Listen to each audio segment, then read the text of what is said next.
What the? What was that? A mistake? I don't think so. Look, what is this? This doesn't look like the four elements' usual behavior. Are they fighting among one another? No, they all seem to have united against Shalasa. But why? Has one of Riley's illusion spells muddled with their minds? What? I can't do that. And their minds don't seem very muddled either. They've just turned against Chalasa. But why? Money. What else? You mean someone paid them to betray Chalasa? And after what happened yesterday, I have a very good idea who that could have been. The master of the pits. So, what do we do? Well, we could play this little game. Say that I hypnotize these people and watch them kill Chalasa now. What? Never. Whoa, whoa, easy. I said we could play this little game. No, that would not be honorable. I want to defeat Chalasa, but not like that. Relax, Krem. Think of the benefits of having her out of the way. So after yesterday, you really want to help the master of the pits with one of his schemes. On second Warrior thought, said, "Good afternoon." hello, Mora. Welcome on in. I hope you're having a fantastic existence, friend. On second thought, to the abyss with the master of the pits. Let's help Chalasso. Hooray! Oh, okay, I guess Chalasso's now helping us. Cool. And she looks like an assassin type, maybe? Let's see. I'm guessing she's a physical, is what you're saying. Yeah, she's an assassin speed type. Okay. So we probably don't need will for her, right? Probably. 1, 2, 1, 2, 3, 4, and that's got everything to 12. 14, 15, 16, 17, 18, 18, 18.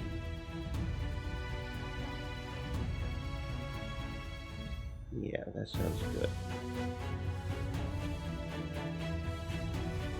And then 1, 2, 3, 1, 2, 3, 1, 2, 3, 20, 20.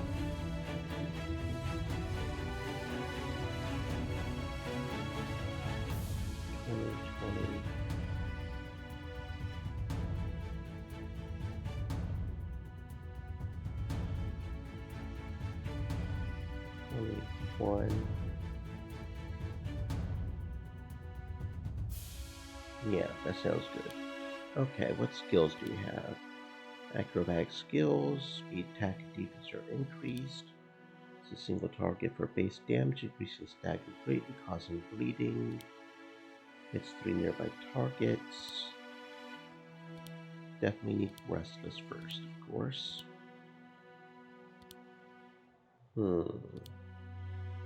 Defender, toughness, attacker,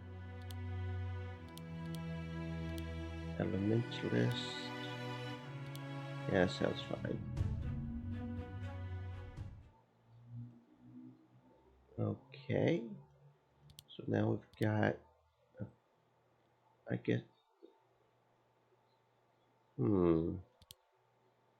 Yeah, she's a physical attacker. I don't know about having her on the back line.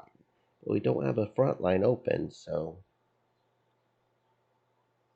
Because I think they do less damage in the back, right? We only have one-handed weapons. I don't know if she can even equip two-handed weapons. Two-handed weapons seem to be better for the most part, but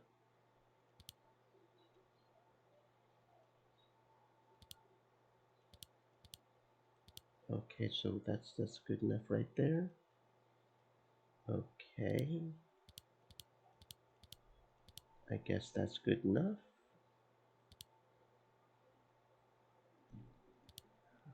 May switch and have Valus just shoot with a bow if that is the case. If that is the case.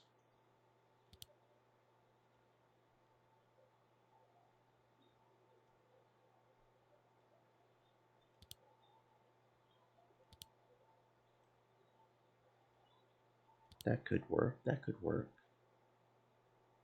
Sure.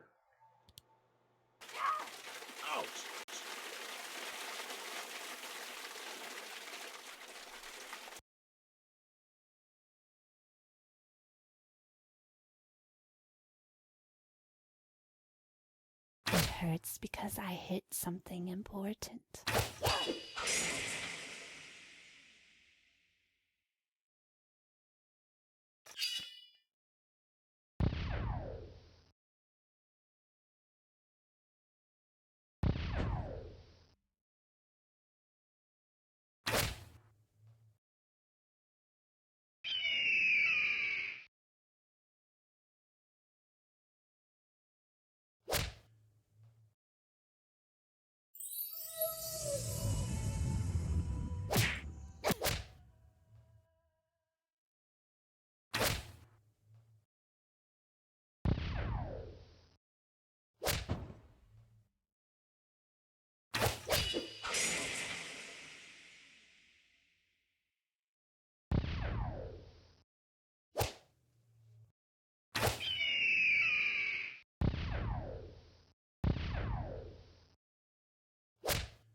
Ow!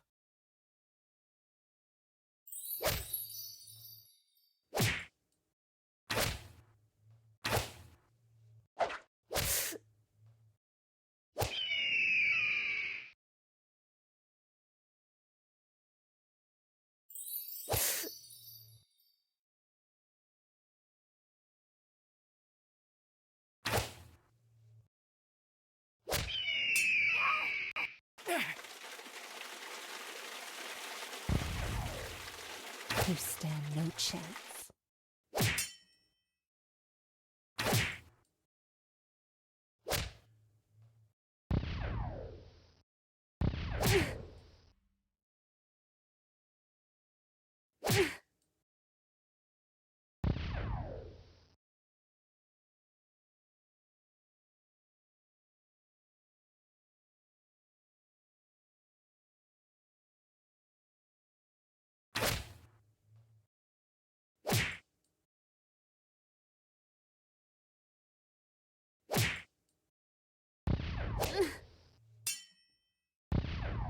You stand no chance.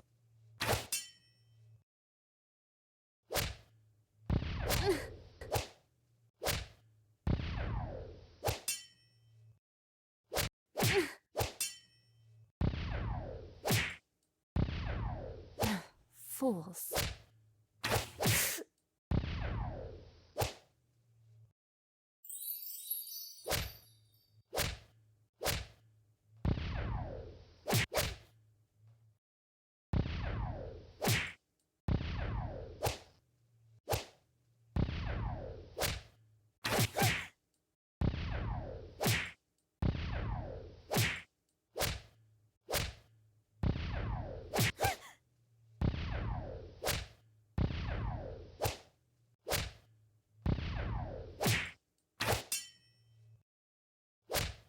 Alright, anybody injured?